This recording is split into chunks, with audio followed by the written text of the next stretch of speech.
মাসের এই দিনগুলোতে কি আপনার খুব মন খারাপ লাগে? যখন ফজরের আজান হয়, বাসার সবাই নামাজে দাঁড়ায়, কিন্তু আপনি দাঁড়াতে পারেন না? কুরআনের সেই মধুর তেলাওয়াতগুলো শুনলে কি আপনার বুক কেঁপে ওঠে?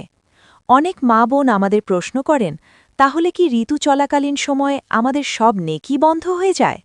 হে আমার প্রিয় বোন, মহান আল্লাহ আপনাকে যে প্রাকৃতিক নিয়মে সৃষ্টি করেছেন, তার জন্য লজ্জা বা আক্ষেপ করবেন না। আপনি কি জানেন, আল্লাহর হুকুমে নামাজ রোজা ত্যাগ করার মধ্যেও আপনার জন্য রয়েছে অপরিসীম সাওয়াব। আজ আমরা জানব এমন ৫টি আমল যা এই দিনগুলোতে আপনাকে আল্লাহর আরও কাছে নিয়ে যাবে। ভিডিওটি স্কিপ করবেন না, কারণ আজ আপনার মনের সব সংশয় দূর হয়ে যাবে ইনশাআল্লাহ। একজন মুমিনের কাজ হল আল্লাহর হুকুম মানা। আল্লাহ যখন নামাজ পড়তে বলেছেন তখন পড়া ইবাদত, আবার আল্লাহ যখন ঋতুকালীন সময় নামাজ পড়তে নিষেধ করেছেন তখন তা না পড়াও একটি বড় ইবাদত, কারণ আপনি আল্লাহর আদেশ পালন করছেন। নবীজি সাল্লাল্লাহু আলাইহি ওয়াসাল্লাম বলেছেন, কোনো বান্দা যখন অসুস্থ থাকে বা সফরে থাকে, অর্থাৎ স্বাভাবিক আমল করতে পারে না, তখন সে সুস্থ ও সুস্থির অবস্থায় যে আমল করত, আল্লাহ তার আমলনামায় ঠিক সেই সাওয়াবই লিখে দেন। সহিহ বুখারী।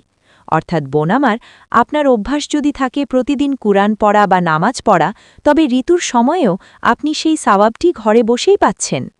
২. জিকির ও তাসবিহ। ঋতু চলাকালীন সময়ে জিকির করতে কোনো বাধা নেই। আপনি রান্নার সময়, শুয়ে থাকার সময় বা অবসরে সুবহানাল্লাহ, আলহামদুলিল্লাহ, আল্লাহু আকবার এবং লা ইলাহা ইল্লাল্লাহ পাঠ করুন।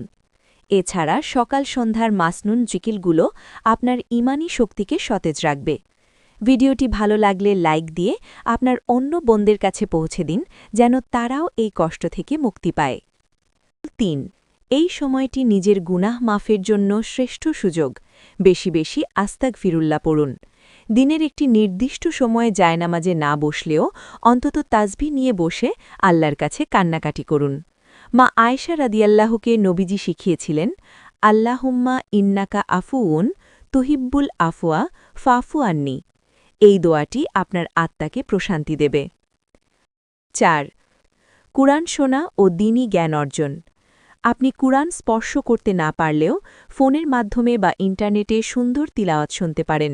এছাড়া তাফসির পড়া, ইসলামিক বই পড়া বা নবী রাসূলদের জীবন কাহিনী শোনার জন্য এটি উপযুক্ত সময়। মনে রাখবেন, আল্লাহ তাআলা আপনার অন্তরের আকুতি দেখেন। আপনি দ্বীনি কাজে ব্যস্ত থাকলেই সওয়াব পাবেন। দুস্থ মানুষের সেবা ও দোয়া। আপনার শারীরিক কষ্টের সময় অন্যের জন্য দোয়া করা খুব দ্রুত কবুল হয়। অন্যদের রান্না করে খাওয়ানো বা ছোটদের দিন শেখানো, এগুলো সবই ইবাদত। নবীজি সাল্লাল্লাহু আলাইহি ওয়াসাল্লাম বলেছেন, মানুষের সেবা করাও সাদকা। তাই ঘরে বসে শুধু মন খারাপ না করে ছোট ছোট নেক কাজে জড়িয়ে পড়ুন। বোন আমার, ইসলাম মানেই সহজ। আল্লাহ আপনার জন্য যা নির্ধারণ করেছেন তাতেই খুশি থাকুন। আপনি অপবিত্র নন, বরং আপনি আল্লাহর এক বিশেষ রহমতের মধ্যে আছেন। আজ থেকে এই দিনগুলোতে আফসোস না করে আমল করা শুরু করুন। আমাদের চ্যানেলটি সাবস্ক্রাইব করে এই দিনই যাত্রায় আমাদের সাথে থাকুন। কমেন্টে জানাবেন, আপনার কি এখন একটু হলেও হালকা লাগছে? আল্লাহ আমাদের সবাইকে সঠিক বুঝ দান করুন। আমিন।